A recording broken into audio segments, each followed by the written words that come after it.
Mari kita buka Kejadian pasal 39 ayat yang ke-20 sampai 23. Lalu Yusuf ditangkap oleh tuannya dan dimasukkan ke dalam penjara, tempat tahanan-tahanan raja dikurung. Demikianlah Yusuf dipenjarakan di sana. Saudara bisa bayangkan, kalau saudara jadi Yusuf, mungkin ini saudara punya 1000 alasan untuk saudara bisa bersungut-sungut. Saudara punya 1000 alasan untuk saudara tidak lagi percaya sama Tuhan. Ya, saudara punya 1000 alasan, saudara bilang, Tuhan, aku udah lakukan yang baik, Tuhan. Aku taat sama Engkau, Tuhan. Aku tidak mau melakukan yang jahat, Tuhan. Tapi apa yang aku dapatkan? Aku malah dikirim ke penjara. Saudara bisa bayangkan penjara zaman dahulu yang Yusuf alami, dia tidak ada pengadilan, saudara. Jadi tidak ditentukan, diketok berapa tahun, tidak ada, saudara. Pokoknya masuk aja. Masuk itu, saudara, sewaktu-waktu bisa dihukum mati, bisa seumur hidup. Saudara kalau jadi Yusuf, ya apa yang saudara bayangkan, saudara? Saudara mungkin pikir, Tuhan, kayaknya Tuhan ini tidak adil dalam kehidupanku. Kayaknya Tuhan itu tidak sayang sama aku. Tapi saudara, apa yang kita lihat, saudara? Mari kita baca terus, saudara. Ayat yang ke-21. Tetapi Tuhan menyertai Yusuf. Nah, saya sering kali bilang ini, kata tetapi itu adalah kata yang dahsyat, saudara. Amin. Karena kata tetapi itu membalikkan keadaan sebelumnya. Kata tetapi itu membalikkan apa yang ditulis sebelumnya. Ditulis sebelumnya Yusuf ada dalam penjara. Ditulis sebelumnya Yusuf dihukum. Ditulis sebelumnya Yusuf mengalami sengsara. Tetapi Tuhan menyertai Yusuf.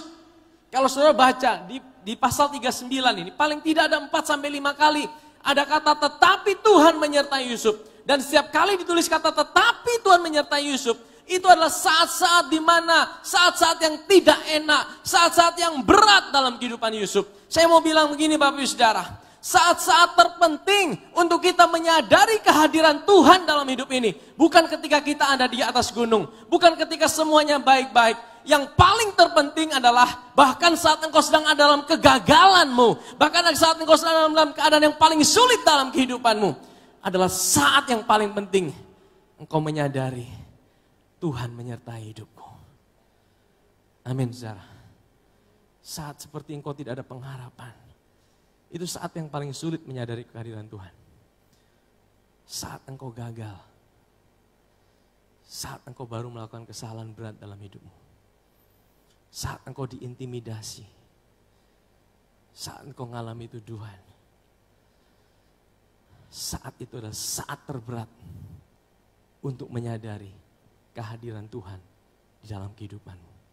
Tapi saat itulah adalah saat yang paling penting kita menyadari, tetapi Tuhan menyertai kehidupanku.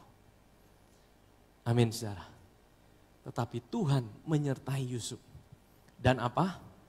Melimpahkan apa? Kasih setianya kepadanya. Waktu saya baca ini, saudara, saya percaya kasih Tuhan itu tidak pernah berhenti dalam hidup kita. Betul? Kasih Tuhan itu non-stop seperti air yang mengalir. Kasih Tuhan itu seperti sungai yang mengalir. Kasih Tuhan itu seperti air terjun yang tidak pernah berhenti.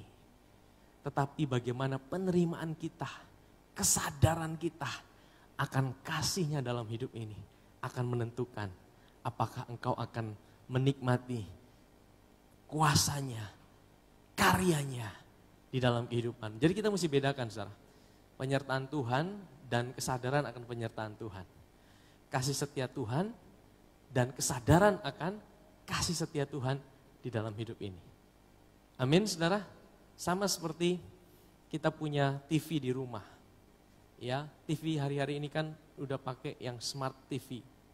Udah pakai yang pakai internet. Sekalipun internetnya bagus, tapi kalau receiver saudara untuk menerima jaringan itu rusak, percuma, saudara.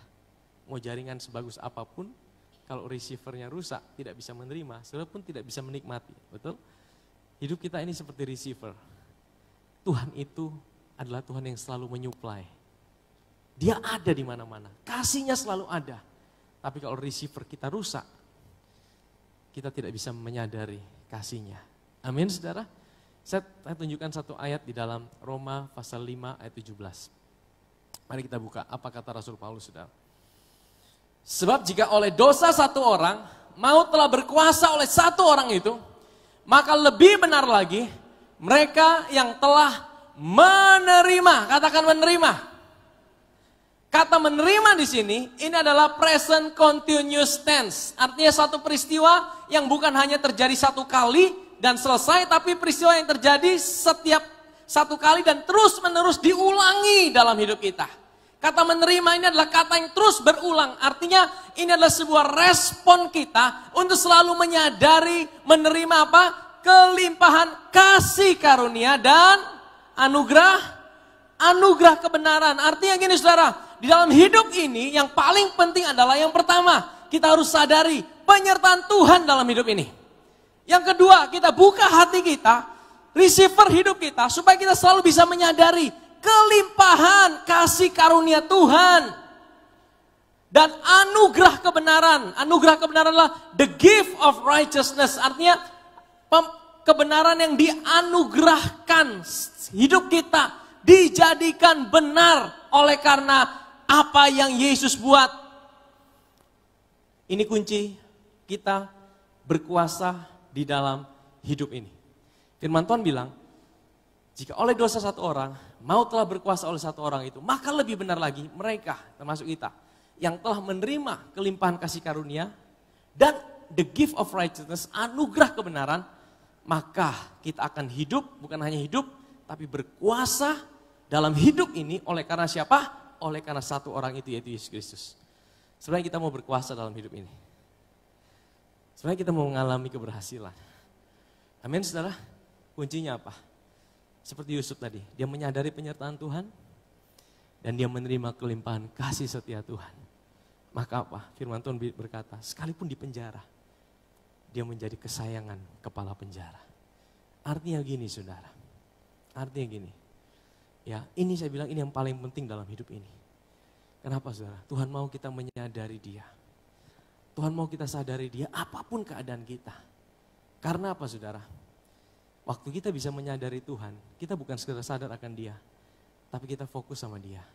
Waktu kita fokus sama dia, hidup kita tidak fokus dengan kegagalan kita, masalah kita. Dan itu yang bisa buat kita melewati setiap tantangan di dalam kehidupan ini. Amin saudara. Itu yang Rasul Paulus katakan, hidupku bukannya aku lagi, tapi Kristus adalah kehidupanku. Artinya gini saudara, dia tahu, Rasul Paulus tahu dia tidak mampu menjalani hidup ini. Makanya dia sadar bahwa dia disertai oleh Tuhan.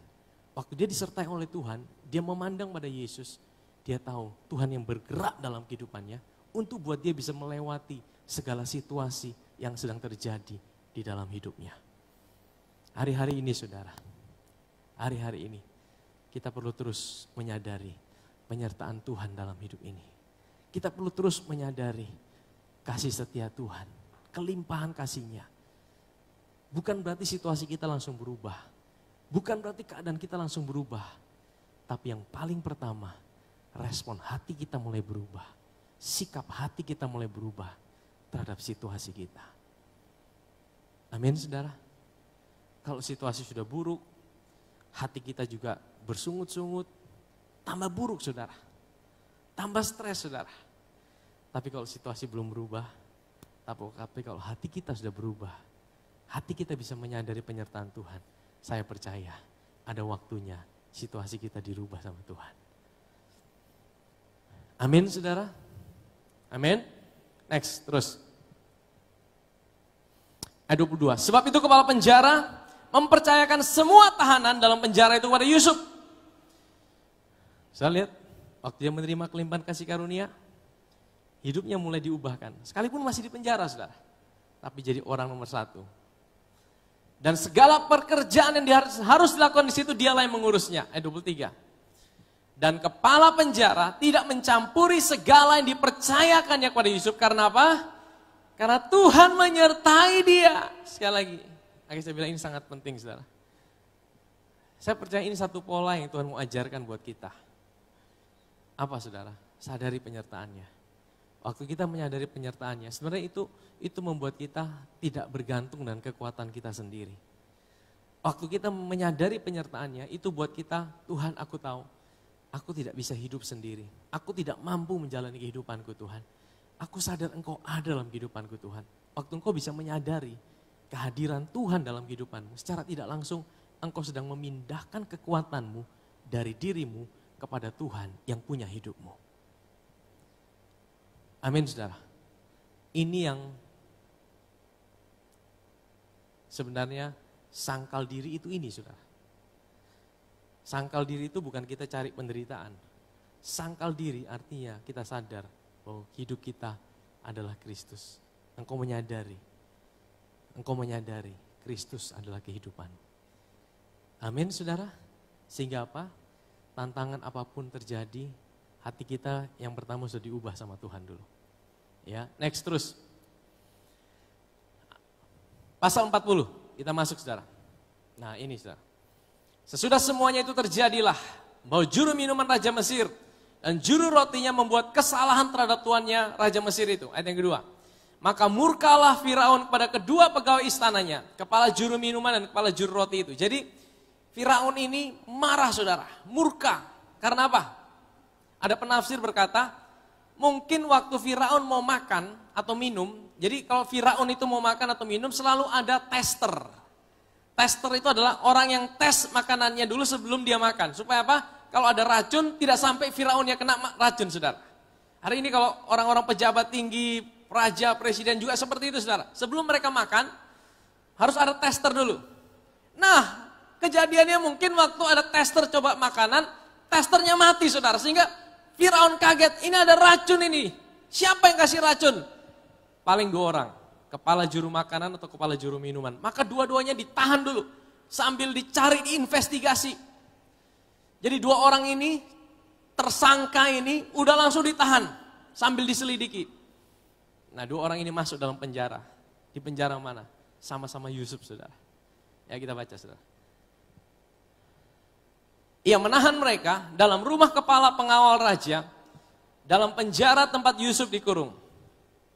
Kepala pengawal raja menempatkan Yusuf bersama-sama dengan mereka untuk melayani mereka. Demikianlah mereka ditahan beberapa waktu lamanya. Pada satu kali bermimpilah mereka keduanya. Baik juru minuman maupun juru roti Raja Mesir. Yang ditahan dalam penjara itu masing-masing ada mimpinya. Pada satu malam juga. Dan mimpi masing-masing itu ada artinya sendiri. Jadi mereka satu malam dapat mimpi 2 orang ini. Ya. Ayat yang berikutnya. Ketika pada waktu pagi Yusuf datang pada mereka, segera dilihatnya bahwa mereka bersusah hati. Ayat yang ke-7. Lalu ia bertanya kepada pegawai-pegawai istana Firaun yang ditahan bersama-sama dengan dia dalam rumah tuannya. Mengapakah hari ini mukamu semuram itu? Saudara, waktu saya baca ini, wah ini menarik, saudara. Yusuf ini, saudara tahu kalau orang dalam penjara, ya, apalagi kalau dia baru masuk, saudara, pasti stres, saudara. Pasti stres, ya kan?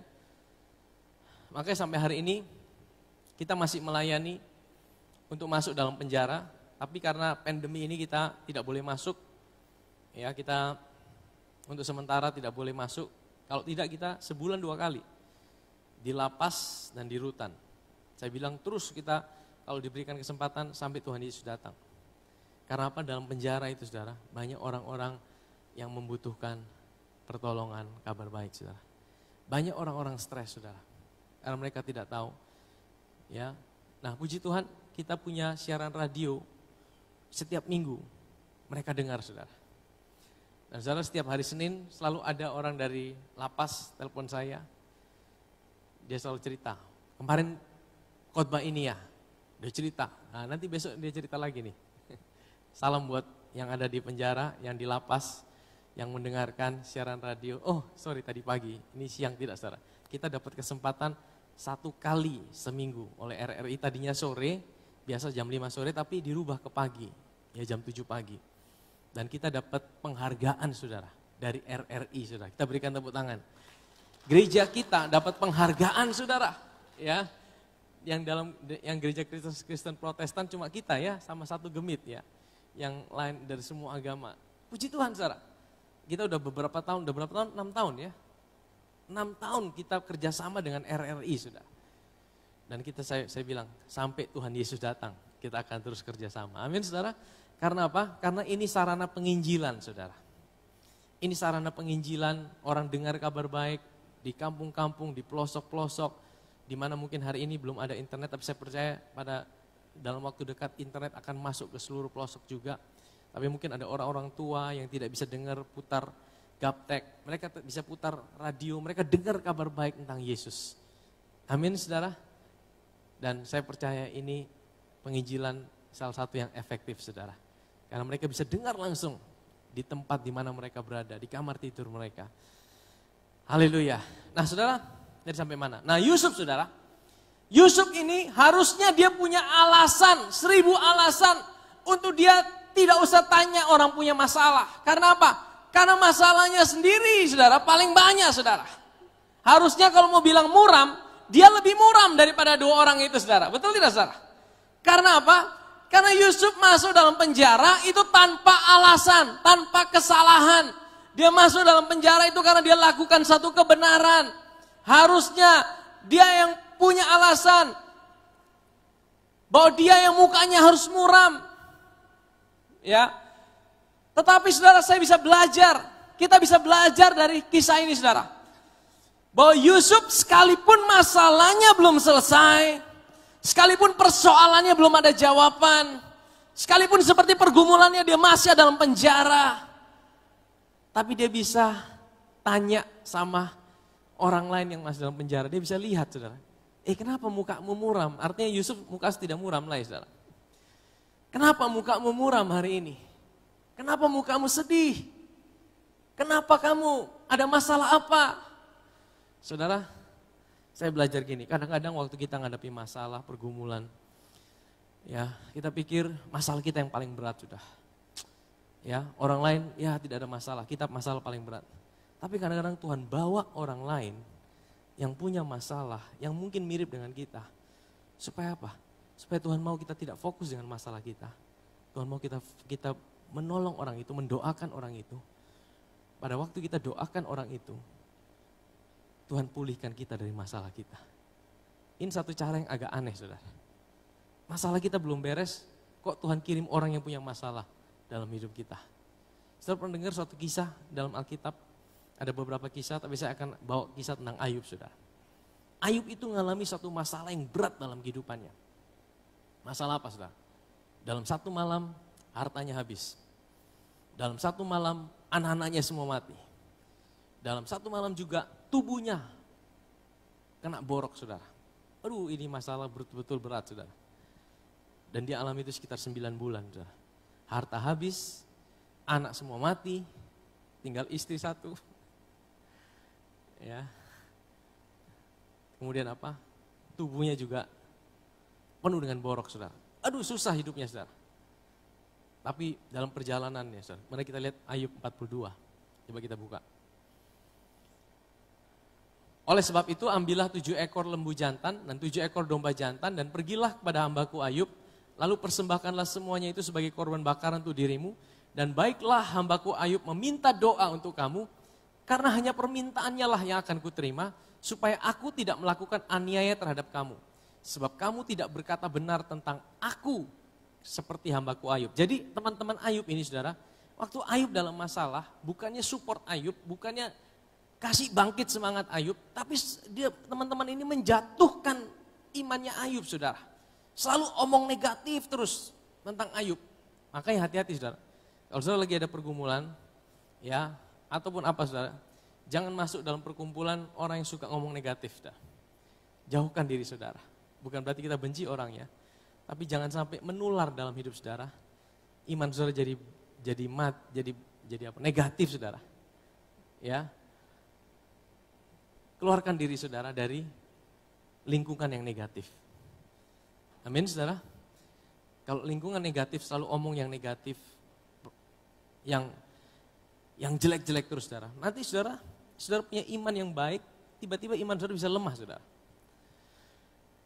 Ayub gitu saudara, dia ngadepin terus. 3 temannya ini ngomong negatif terus saudara.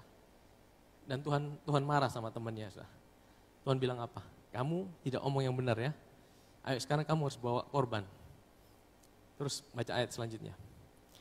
Ayat yang ke-9, maka pergilah Elifas orang Teman, Bildad orang Suah, Sofar orang Naama, lalu mereka melakukan seperti apa yang difirmankan Tuhan kepada mereka dan Tuhan menerima permintaan Ayub. Ayat 10. Lalu Tuhan memulihkan keadaan Ayub setelah apa? Ia meminta doa untuk sahabat-sahabatnya dan Tuhan memberikan kepada Ayub apa? 2 kali lipat dari segala kepunyaan. Jadi Tuhan kapan Tuhan pulihkan Ayub? Setelah dia berdoa untuk sahabat-sahabatnya. Masalah Ayub sudah selesai belum? Belum. Persoalan Ayub sudah selesai belum? Belum. Tapi Tuhan bilang apa? Doakan sahabat-sahabatmu. Waktu dia doakan sahabat-sahabatnya, setelah dia doakan, persoalannya dia dipulihkan sama Tuhan. Amin saudara.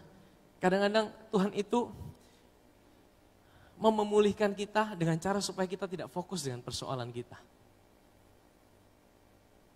Karena apa? Waktu kita fokus dengan persoalan kita merasa, waduh diri kita yang paling berat, situasi kita paling berat. Padahal kita lihat orang lain juga mengalami persoalan yang sama. Tapi Tuhan tidak mau kita fokus dengan persoalan kita. Tuhan mau lihat, doakan. Waktu kita lihat orang lain, kita lupa dengan pergumulan kita. Pada saat itulah Tuhan pulihkan pergumulan di dalam kehidupan kita. Amin saudara. Yusuf sekalipun masalahnya belum selesai, sekalipun pergumulannya belum selesai, sekalipun dia ada di penjara, tapi dia bisa menasehati kedua orang ini. Kenapa mukamu muram? Kenapa lu sedih? Ya kan? Seolah-olah Yusuf ini tidak ada masalah. Yusuf ini masalahnya lebih besar saudara. Yusuf ini dia harusnya lebih sedih, harusnya dia lebih stres. Tapi dia bisa bilang sama 2 orang itu, kenapa mukamu sedih? Kenapa mukamu muram? Next, terus. Lalu jawab mereka kepadanya, kami bermimpi, tapi tidak ada orang yang dapat mengartikannya. Lalu kata Yusuf pada mereka, bukankah Allah yang menerangkan arti mimpi? Saudara tahu, Yusuf ini, menurut saudara kira-kira kenapa dia sampai ada di penjara? Asal mulanya dari apa? Dari mimpi saudara. Gara-gara dia mimpi, kakak-kakaknya bilang, kamu tukang mimpi saja. Apa itu mimpi kamu? Gara-gara mimpi itu saudara, dia dijual ke Mesir. Coba kalau dia tidak mimpi, pasti dia tidak jual ke Mesir, betul tidak saudara? Gara-gara dia mimpi, dia dijual ke Mesir. Harusnya dia trauma waktu dia dengar kata mimpi saudara. Karena waktu dia ada di Mesir di penjara, mimpinya udah habis. Dia tidak tahu bagaimana lagi mengartikan mimpinya sendiri saudara. Mungkin dia bingung. Nah ini sekali lagi saudara. Minggu lalu saya bilang, kalau saudara mimpi saudara habis, mimpi Tuhan buat saudara tidak pernah habis. Amin saudara. Sekalipun mimpi kita habis, jangan pernah habis pengharapan kita kepada Tuhan. Amin. Mungkin hari ini ada saudara yang mimpi saudara sudah habis, tapi jangan pernah habis pengharapan kita kepada Tuhan. Amin. Yusuf mimpinya habis. Saya percaya Tuhan udah pulihkan. Waktu dia dengar mimpi, dia tidak trauma lagi. Dari mana dia tidak trauma? Karena dia bilang apa? Bukankah Allah yang menerangkan arti mimpi? Dia percaya. 2 orang ini mimpinya dari Allah. Dia juga tahu mimpinya dia dari Tuhan. Tapi sekalipun itu dia tidak mengerti. Dia tidak tahu kenapa dia di penjara. Tapi satu hal dia percaya. Dia punya Tuhan yang setia. Amin saudara. Dia punya alasan untuk harusnya dia trauma dengan mimpi. Gara-gara mimpi beta ada di penjara. Tapi tahukah saudara, gara-gara mimpi dia bisa ada di istana raja. Nanti minggu depan kita bahas itu saudara. Gara-gara mimpi dia ada di penjara, tapi dia tidak trauma. Mungkin ada hal yang buat saudara trauma hari ini. Tuhan bisa ubah trauma itu untuk mendatangkan kemuliaan bagi nama Tuhan. Amin saudara. Next. Bukankah Allah yang menerangkan arti mimpi? Ceritakanlah kiranya mimpimu padaku. Jadi saudara, bisa tidak Tuhan hari ini bicara sama saudara lewat mimpi? Bisa tidak? Bisa. Ya, Tapi tidak semua mimpi itu suara Tuhan. Jangan saudara minta malam, Tuhan kasih saya mimpi. Siapa jodohku? Hati-hati saudara. Ya, tidak semua mimpi itu suara Tuhan. Tapi Tuhan bisa bicara lewat mimpi. Jadi kalau saudara tidak dapat mimpi suara Tuhan, bagaimana dengan suara Tuhan? Baca Alkitab saudara. Baca firman Tuhan. Itulah suara Tuhan. Amin. Dengar apa yang disampaikan melalui firman Tuhan. Itu suara Tuhan. Kalau mimpi yang saudara dapatkan itu bertentangan dengan firman Tuhan, mana yang saudara pilih? Firman Tuhan atau mimpi saudara? Firman Tuhan. Amin saudara. Karena Tuhan tidak mungkin bertentangan dengan firman-Nya. Ya. Tapi Tuhan masih bicara dengan mimpi? Masih saudara. Kita tidak membatasi Tuhan. Next. Kemudian juru minuman itu menceritakan mimpi yang pada Yusuf, katanya, dalam mimpiku itu tanpa ada pohon anggur di depanku. Pohon anggur itu ada 3 carangnya, dan baru saja pohon itu bertunas, bunganya sudah keluar dan tanah-tanahnya penuh buah anggur yang ranum. Dan di tanganku ada piala Firaun, buah anggur itu kuambil, lalu kuperas ke dalam piala Firaun. Kemudian kusampaikan piala itu ke tangan Firaun. Kata Yusuf padanya, beginilah arti mimpi itu. Langsung saudara ya. Ketiga carang itu artinya 3 hari. Dalam 3 hari ini Firaun akan meninggikan engkau dan mengembalikan engkau ke dalam pangkatmu yang dahulu. Dan engkau akan menyampaikan piala ke tangan Firaun seperti dahulu kala ketika engkau jadi juru minumannya. Tetapi ingatlah padaku, apabila keadaanmu telah baik nanti, tunjukkanlah terima kasihmu kepadaku dengan menceritakan hal ihwalku kepada Firaun. Dan tolonglah keluarkan aku dari rumah ini. Jadi Yusuf minta tolong tidak sama juru minuman itu. Dia minta tolong saudara. Tapi apakah juru minuman ingat sama dia? Juru minuman lupa saudara. 2 tahun loh saudara. 2 tahun Yusuf di penjara, juru minuman lupa sama dia. Saya pernah bilang gini saudara. Sekalipun orang bisa lupa sama saudara, Tuhan itu tidak mungkin lupa sama saudara. Amin. Tuhan tidak mungkin lupa sama saudara. Saya percaya ini seperti sebuah delay yang sengaja Tuhan buat untuk mempersiapkan Yusuf. Saya percaya kalau Yusuf langsung diingat, dikeluarkan, mungkin dia tidak jadi orang nomor 2 di Mesir. Tapi karena dia ada di penjara selama 2 tahun. Saudara tahu itu tahanan politik, tahanan raja. Tuhan itu persiapkan Yusuf untuk belajar politik, cara memerintah, cara mengatur kerajaan. Tuhan ajar dia melalui rekan-rekan yang ada di situ. Saudara tahu, kadang-kadang ada situasi tidak enak dalam hidup saudara. Saudara mau cepat-cepat keluar dari situ, tapi Tuhan bilang, jangan cepat-cepat keluar. Aku mau ajar engkau sesuatu. Pada waktu aku angkat hidupmu, aku akan membawa engkau mengalami kemuliaan. Tapi hari-hari ini mungkin engkau sedang ngalamin itu saudara. Ada seperti sebuah delay dalam kehidupanmu. Ada seperti sebuah penundaan dalam kehidupanmu. Yusuf dilupakan oleh juru minuman 2 tahun saudara. Ya sudahlah, dilupakan. Dia tidak tahu kapan dia diingat. Dia tidak tahu kapan waktunya. Tapi dalam waktu itu, dia belajar sesuatu. Nah saudara, jadikan setiap apapun yang kita alami dalam hidup ini sebagai sebuah pembelajaran dan ada kebaikan Tuhan di dalam apapun yang kita alami. Amin saudara, pada waktunya Tuhan akan angkat kehidupanmu. Pada waktunya Tuhan akan bawa engkau naik dengan caranya Tuhan. Next. Sebab aku diculik begitu saja. Ini kata Yusuf pada juru minuman. Dari negeri orang Ibrani dan di sini pun aku tidak pernah melakukan apa-apa yang menyebabkan aku layak dimasukkan dalam liang tutupan ini. Ayat 16. Setelah dilihat oleh kepala juru roti. Nah ini, juru roti lihat. Wih, betapa baik arti mimpi itu. Berkatalah ia kepadanya, aku juga bermimpi. Tanpa aku menjunjung 3 bakul berisi panganan. Next. Dalam bakul atas ada berbagai-bagai makanan untuk Firaun, buatan juru roti, tapi burung-burung makannya dari dalam bakul yang di atas kepalaku. Ayat 18. Yusuf menjawab, beginilah arti mimpi itu.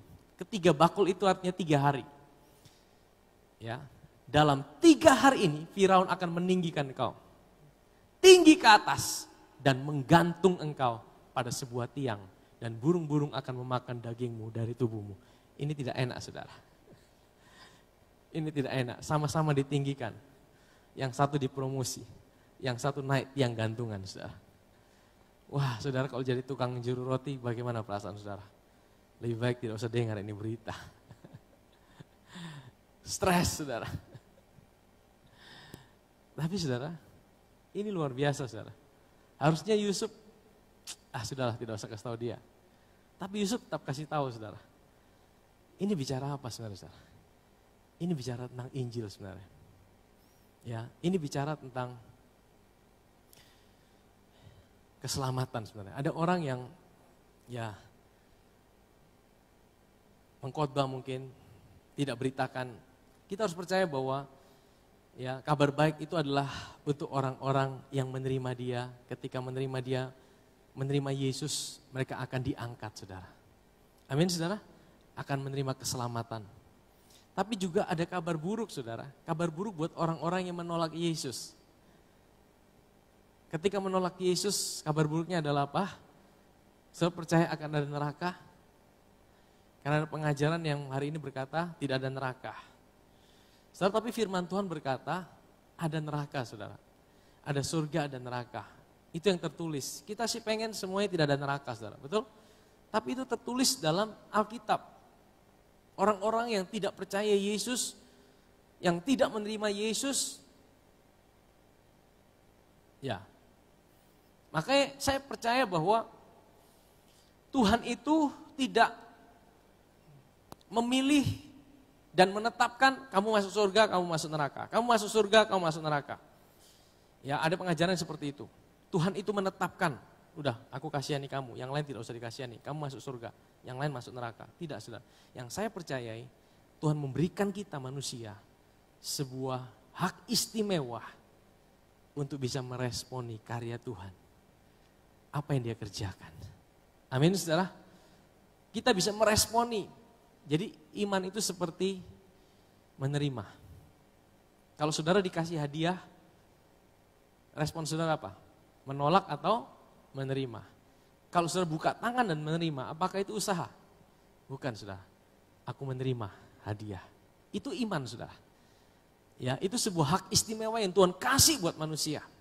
Sehingga kalau ada yang menolak, Yesus berkata, akulah jalan, akulah kebenaran, akulah kehidupan. Barang siapa mau datang kepada Bapa, tidak dapat melalui jalan lain selain daripada melewati aku. Amin saudara. Sehingga kalau orang yang tidak menerima Yesus, masuk neraka saudara. Itu firman Tuhan yang bilang saudara. Dan memang itu seperti kabar buruk. Amin saudara. Tapi itu juga tetap diberitakan. Maka ada penginjilan. Maka di mana-mana penginjilan itu adalah untuk membuat orang menerima Yesus sebagai Tuhan dan Juru Selamat. Amin saudara. Ya, dan saya percaya hari-hari ini, hari-hari terakhir, banyak jiwa-jiwa akan dipulihkan, diselamatkan oleh Tuhan. Yang menjelang kedatangan Tuhan yang kedua kali saudara. Nah, tetapi itulah, itu adalah dua kabar saudara. Nah, saya mau bawa kita saudara, sebagai penutup ini saudara. Saya akan bawa kita melihat Yesus di dalam kisah ini. Kita akan melihat Yusuf itu bukan sebagai kita, tapi sebagai Yesus. Dan kita melihat diri kita di mana saudara dalam kisah ini. Saudara sebagai apa? Sebagai juru makanan dan juru minuman. Dari mana saudara? Saudara lihat, Yusuf dia harus masuk dalam penjara. Bukan karena kesalahannya sendiri. Saudara tahu? Yesus itu harus turun dalam penjara yang namanya dunia. Saudara tahu waktu Yesus harus jadi manusia, itu seperti dia masuk dalam penjara saudara. Saudara tahu bahwa Yesus itu tidak terbatas. Dia tidak dibatasi oleh ruang dan waktu. Dia Alfa, dia Omega, dia bisa ada di dalam setiap saat. Tapi pada saat itu 33,5 tahun, Filipi pasal 2 berkata, dia mengosongkan dirinya dan menjadi sama seperti kita manusia. Itu penjara buat Yesus. Nah saudara tahu, saya pernah bilang gini, kalau manusia saudara disuruh rubah 1 hari saja jadi semut, mau tidak? Ada yang mau? 1 hari jadi semut, mau tidak? Wah jangan, udah jangan jadi semut, jadi tikus saja. Ada yang mau? Wah tidak mau, nanti kalau tidak bisa berubah lagi bagaimana? Atau kena injek bagaimana? Nah saudara tahu, untuk Yesus berubah jadi manusia itu jauh lebih rendah daripada kita berubah jadi tikus atau jadi semut. Dia harus menurunkan derajatnya. Dia harus mengosongkan dirinya dalam penjara. Penjara itu namanya manusia. Dia dibatasi. Nah, saudara tahu, waktu dia jadi manusia, ini tuh memberikan kita jaminan. Sama seperti Yusuf tanya sama dua orang itu, kenapa mukamu muram? Saya mau bilang hari ini, Yusuf kita juga hari ini mau tanya sama saudara, kenapa mukamu muram? Saya percaya, mungkin di gereja mukanya tidak ada yang muram. Tapi sebenarnya banyak hati yang sedang muram hari ini. Saya mau bilang, Yesus yang sama, Yusuf kita, tanya sama saudara, kenapa engkau bersedih hari ini? Kenapa mukamu muram? Kalau saya renungkan ini, Tuhan terima kasih. Ternyata Tuhan itu tidak pernah lalai. Dia tahu apa yang sedang kita alami. Dia tahu apa yang sedang kita jalani. Dia tanya sama saudara. Saudara bayangkan, dia sedang tanya sama saudara, kenapa engkau sedang bersedih? Kenapa mukamu muram hari ini? Amin saudara. Tuhan pencipta langit dan bumi. Yusuf kita, dia sedang tanya sama kita. Dia tahu apa yang kita alami. Dia pernah jalani hidup sebagai kita. Dia tahu apa yang sedang kita hadapi. Dan dia Tuhan yang tanya, kenapa mukamu muram hari ini? Kenapa hatimu bersedih? Dan juga saudara, firman Tuhan katakan, dalam 3 hari mimpi itu jadi kenyataan. 3 hari ini juga bicara. Yesus bilang gini, dia mati dalam 3 hari. Engkau lihat buktinya. Perkataan Yesus, 3 hari dia sungguh-sungguh dibangkitkan saudara. Artinya gini saudara, dalam 3 hari ini Yesus, ini juga bicara tentang kebangkitan Tuhan kita. Ya, 3 hari. Dalam 3 hari. Dengan kebangkitan Tuhan kita diangkat sama Tuhan. Saudara hari ini punya sebuah posisi ada di dalam Kristus. Di sebelah kanan Bapa di sorga. Amin saudara.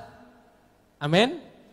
Tuhan bilang ya, hari ini oleh karena kebangkitanku, aku mengangkat hidupmu. Hari ini ada bersama aku di sebelah kanan Bapa di sorga. Dan kalau pesan buat juru makanan minuman, ada kabar baik, ada kabar buruk. Kalau kabar buruk itu sepertinya sesuatu yang tidak bisa diubah lagi. Tapi buat kita hari ini, mungkin saudara sedang alami situasi buruk. Mungkin kau seperti juru makanan yang sedang ngalamin keadaan buruk dalam hidupmu. Mungkin engkau gagal. Mungkin juga juru makanan dia yang mau meracuni daripada Firaun. Dia terima hukumannya. Tapi hari ini mungkin saudara seperti juru makanan itu. Pesan yang Yesus sampaikan lebih daripada yang Yusuf sampaikan.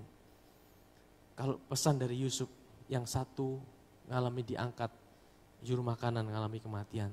Tapi pesan Tuhan Yesus buat kita, kalau hari ini pun engkau ada seperti juru makanan, engkau sedang dalam kegagalanmu, engkau sedang kemalanganmu, engkau dalam situasimu yang sulit.